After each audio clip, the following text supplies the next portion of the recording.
Tyvis Powell. Where is he? I thought we were going to see Tyvis. Hey!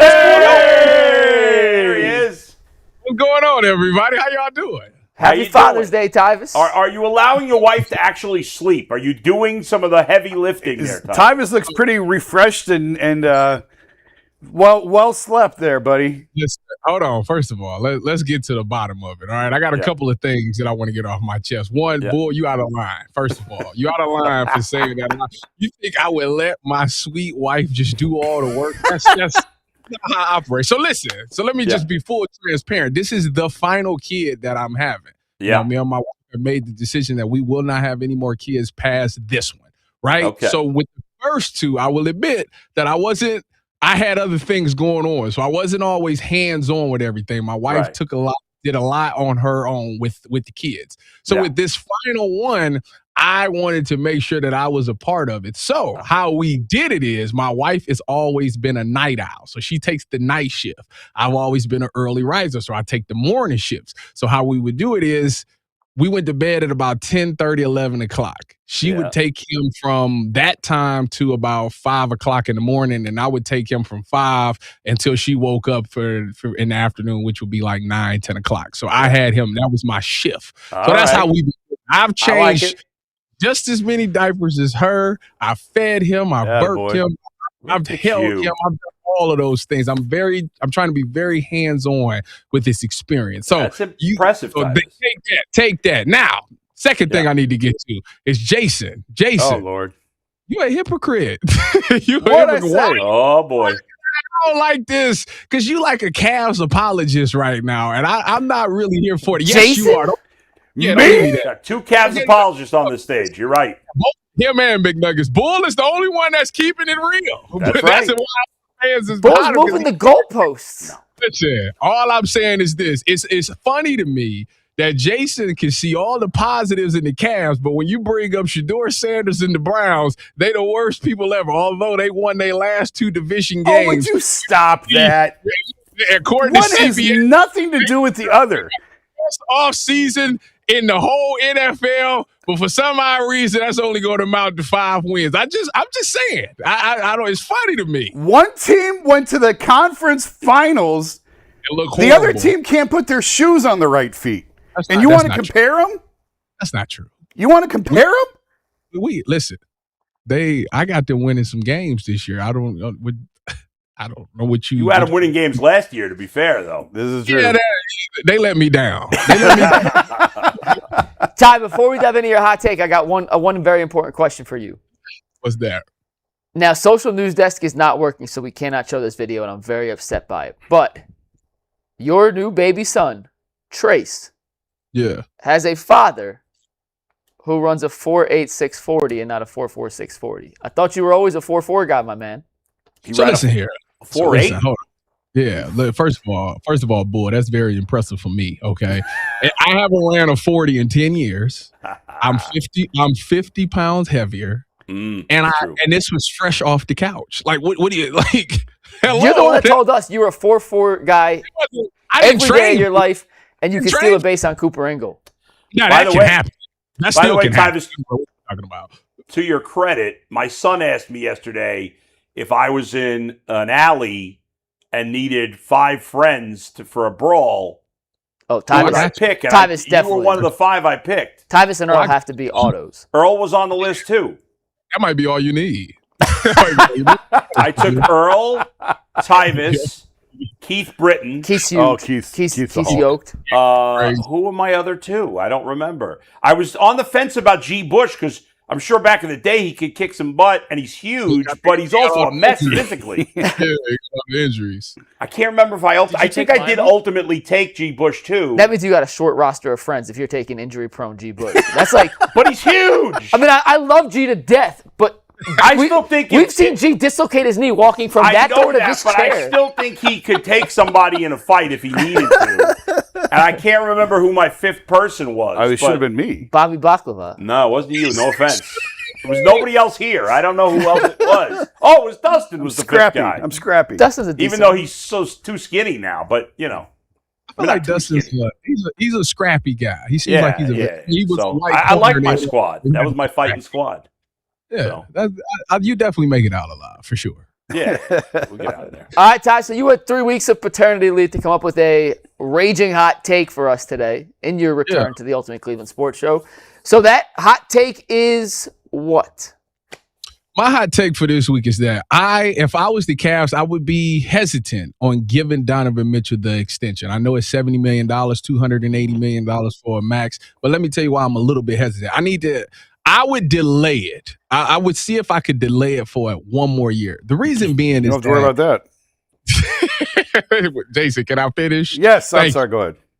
The reason being is that Donovan Mitchell, I feel like a lot of people in this playoff run walked away from it saying Donovan Mitchell can't be the number one guy. Now, similarly, they said the same thing about Jalen Brunson, but he's proved it wrong. But with Donovan Mitchell, I think that he's getting older and his body always seems to break down in the playoffs. Like, I think that he's more like a Kobe and a Michael Jordan in the sense of he's like, get out the way, I just do it myself. But the problem with that is when he does that, his body breaks down and he always seems to get hurt or something that happens to him in the playoffs that he can't get to his full potential.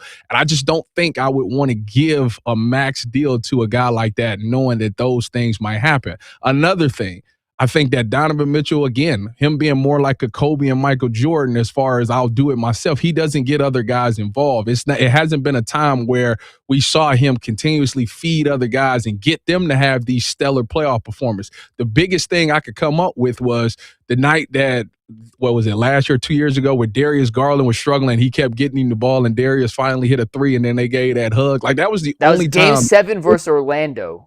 Yeah, that was like the only time that I seen him do that. Outside of that, it's always simply been him just get out the way, give me the ball, and I'll do it myself. And I just think with his size and his age, like the body, it's not going to get better. It's only going to get worse. So I just think it's just not a good idea to particularly hand him that deal, knowing that he potentially might only be as good as a number 2 on a championship roster. And there's no disrespect to Donovan Mitchell. I love Donovan and what he's done for the Cavs. I love who he is as a person. I respect him wholeheartedly. Whenever we play one-on-one, I'm definitely going to get the bucket on him and all those things. But I just feel hesitant on giving him that much money and putting ourselves in that situation financially.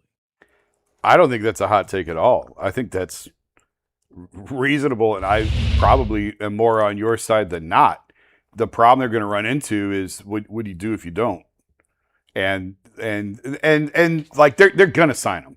I don't think you said wait another year. Well, I don't think it's going to be an issue because I think he would rather have an extra $70 million next year for waiting. So I think he probably will wait a year. Well, that McNuggets always said that he was going to opt out. I didn't say he was going to opt out. Harden's going to opt out. Yeah, Harden's going to opt out and then re-sign this year. Donovan, if he signs this summer, his max contract is worth $275-ish million. If he waits till next summer, the maximum amount he can sign for is $350 million. So it actually, Tyvis, seems like from Donovan's perspective, it is $70 million, $75-ish million, enough reasons to wait to sign next summer as opposed to this summer. I think it's more likely he waits to sign next year than this year anyway. Harden's the one who's going to opt out and then sign a multi-year deal at a lower annual average value. Your points, though, are... Your points make sense. Spot on. Yes. And Mike and I have basically been saying a lot of those same things for a couple of years now, that I just think that there's signs that, I don't know if you want to get in another marriage under these circumstances, but I don't know that they feel like they have much of a choice. Yeah, that's what I'm saying. The Cavs have put themselves in a position where, and I feel like a lot of Cleveland fans we have put ourselves in a position because this is the most success we had since LeBron has left. 100%. Donovan has come over and took over the show. I mean, it was times where even when we went against the Lakers, he had some of his best performance against LeBron and the Lakers. So it was like for Cleveland fans, we finally moved past LeBron, right? But like we haven't got to that chip. We haven't won the championship. And I don't know. It's just like, I go back and I'm just thinking about some of his best performances in the playoffs, and then I always think like, well, he got hurt in that series, and then he got hurt there, or he was dealing with that down there. Here. Yep. Yeah, and it's just like, I don't know. It's like, I don't know how to fix it. Like, do you bring in another superstar? But you can't because of where you're at with the roster. And now you're depending on Evan Mobley. And again, Mobley showed me a bunch of flashes which is why I said you can't trade him for Giannis. You did already butchered that, so you can't trade him for Giannis now. And I wouldn't trade him for Jaylen Brown either. If you want to have that conversation, What are you crazy? You can't trade Jaylen Brown for Evan Mobley. You can't do that. If you're going to trade anybody, I would trade Jaylen Brown for Donovan Mitchell. That would be the switch. I would do that too. But why would you not trade him for Mobley? Because I don't want to just depend on Jared Allen. Like that's like Mobley actually gives you some flexibility. He actually hit the open shot.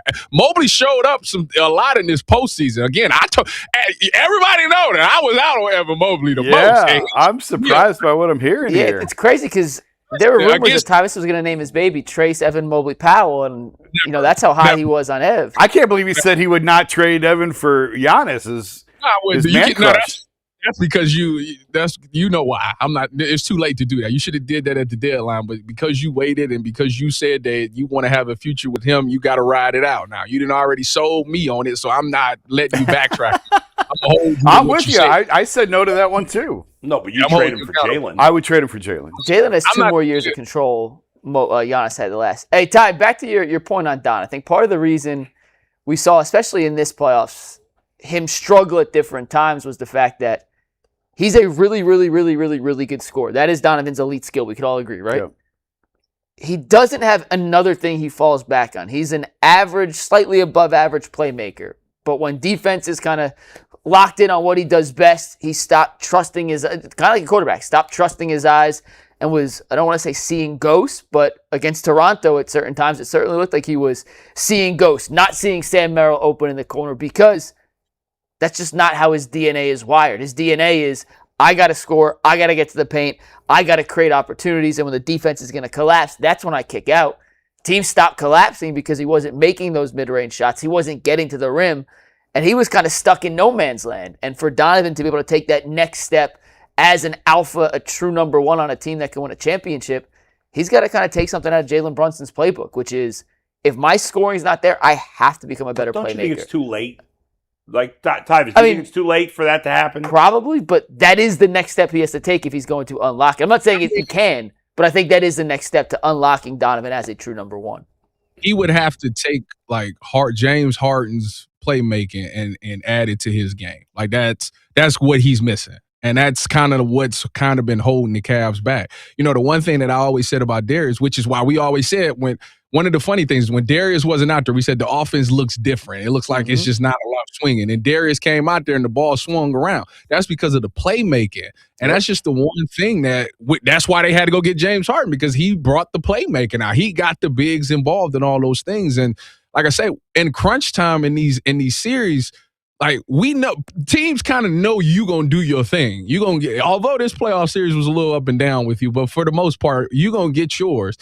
Who is that other person when they collapse on you? Who is the other guy that you're gonna get involved? Because at some point you gotta understand, I'm gonna be a decoy, and I gotta be fine with being a decoy. I can get a bucket if it comes down to it, but teams are game planning towards me. So who is guy that I'm going to get the ball and get involved? I was watching the thing yesterday where they were showing LeBron James versus Golden State, and LeBron he inbounded the ball and seen how they was rotating. He seen that Steph Curry was going to rotate to the pick and roll and he was going to leave the corner open. And because Tristan Thompson was doing a pick and roll, they seen Steph was going to do that. So LeBron got the ball, faked he was going to give it to Tristan, kicked it to J.R. Smith in the corner for the 3. Like, that's the stuff that I want to see Donovan do. Like it's like above shoulders. He's got to understand like what defense is doing and how I'm going to beat that defense. And I just feel like that's the one thing. I think he's physically beat it because he's been able to do some incredible stuff, and he's a really great finisher at the rim. But I think now, as you get older, this is in all sports, as you get older, you become more wiser. Like, I don't have that same step. I don't have that same explosiveness. So now mentally, I have to be on top of it. I have to be able to manipulate to get you to do what I want you to do and then make a play mentally. And I just think that's the next part of the game of Donovan that I want to see. I don't disagree with you, but you're comparing him to maybe the best to ever do it. I understand and that, the but smartest. I understand. I mean, by best, I don't mean best of all time player. I mean exactly what Mike said. LeBron thinks through the game in a way that I've never heard another player talk about other players. Like, he's the very best at anticipating and knowing and like calling out other teams' plays. He was. You don't think there's been other players? You don't think Not to Bird his- Magic did not that? not to his level. No, Nope, I agree with Jason. I don't. But then Facts that's to back why that it's imperative that the Cavs roll out the red carpet to bring LeBron home, because if you want to keep Donovan Mitchell past this season and you want to give him all his money, you need to give him as much information as possible. And if this is LeBron's last season coming up, you need to get him there and let Donovan pick that man's brain for 82 plus games to figure out exactly what he knows so he can apply it to become a better player. That's the only thing. Tyvis, welcome back. We're glad your baby boy and your wife are doing great. How are the girls doing with him? Are they having fun? They are doing. They are always in his face, and they always want to help out. Like, so it was funny. I knew that my oldest, Leliana, was going to be great because she's used to being a big sister. Obviously, she's got Milani. It was Milani, the middle, who's now the middle child. I didn't know how she would respond because you're not the baby anymore. You know, you the attention is going to swing off of you a little bit to go towards him, and she's actually done really well. Now, don't get me wrong, she got her moments and all those things, but like as far as dealing with him, she's fit right into what Lay was. You know, she's there to help out. She's there wanting to feed him. She wants to hold him all the time. She wants to play with him with his little toys and stuff. So I've actually been. It was like a breath of fresh air to see her react that way. So that's awesome. It's been great. Well, all jokes aside, we're very happy for you. Yes. Glad everything's good, and Appreciate y'all. look forward to seeing you soon, man. Yep. Talk to you later. See you tomorrow, Ty. Yep.